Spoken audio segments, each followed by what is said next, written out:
Should I buy the building of where I do business? I'm Tim Diesel. I'm a commercial real estate consultant, and I'm going to be talking to you about some different strategies and different ways to augment your business, and this could be beneficial for a lot of you. So this is a question I got recently, and I thought I did a video on this for somebody a while ago, but if I didn't, let me elaborate a little bit. Maybe I didn't do a great job. So suppose you're a plumber and your business is in a industrial building, right? So you're a plumber, you're in an industrial building, and let's just say it's 5,000 square feet. There's nothing special about this thing. You got your trucks in there, your supplies, your tools, whatever else in there. Okay, if you've been in there for 5, 10, 15 years, it probably isn't a terrible idea to approach the seller or the owner of the building and say, hey, listen, I'm interested in buying. And there's two ways to do this, okay? So should you buy the building? Maybe. If you're a single user, so if you have the entire industrial warehouse, if you have the whole thing, and you're the only person there, then yeah, it wouldn't be a terrible idea, and I'll tell you why. That landlord can't just sell that building without you there. They need that lease. You are very, very valuable to them because the new person buying is not necessarily going to be an owner user, right? How could they be an investor? It's going to be very difficult for me to buy your building if you don't have a long-term lease. If you only have a year or two on your lease, what if you leave? It could be very tough for me to find another plumber. So those are the kind of things that are moving around, right? Now, let's switch for a second. Let's say it's a retail building. If it's a retail building, and maybe it's 6 bays or 5 bays, and you have one of those units, right? You have a pizza shop. That's a little bit different because whether you buy it or not, the new buyer can always account for all the other rents and take you in or out of the picture.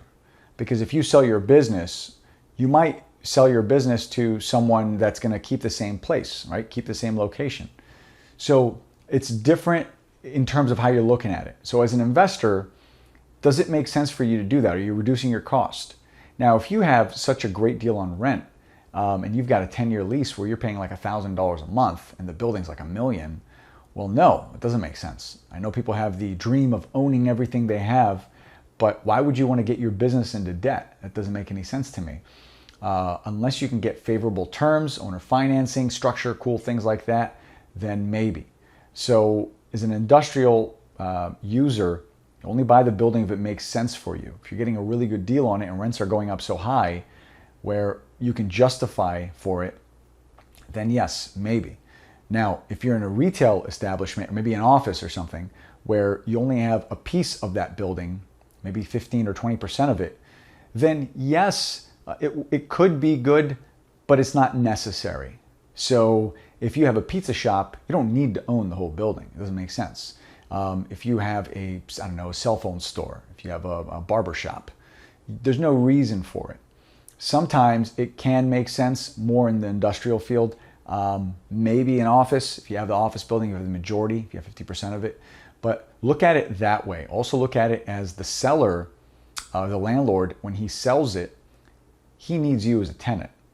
So you could use that as leverage because if you leave, that building is empty. So you don't want to screw up their deal. If they're in the middle of a sale, obviously, I'm not saying that, but you could use that as leverage. Another way to look at this is what are your long-term plans with this building, right? So let's go back to the retail example. If it's a retail building and you want to spruce it up and do a lot to it, then that's going to cost you a whole lot of money. Well, that's a different type of business now, right? Because that's a real estate investment kind of a business. You don't want to mix that up with whatever else business you're running. So if you're running a restaurant, you don't want the restaurant that is going to be responsible for, or you don't want to mix them up. You don't want to commingle these things. So if you have someone who can take care of this, then it makes more sense. A lot of times I have found people that have bought their buildings, they've owned it for a long time. They probably bought it 10 or 15 years ago. It's not the kind of thing where they just bought a year ago or so.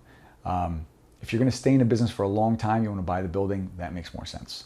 If it's a new venture, if it's something you're not too sure about, maybe not the best idea. If you have a lot of cash sitting around on the sidelines, you want to do something with it, then yeah, don't take a chance on anything else. Take a chance on your own building. That makes a lot more sense. So I hope that was helpful, and let me know if you guys have any questions.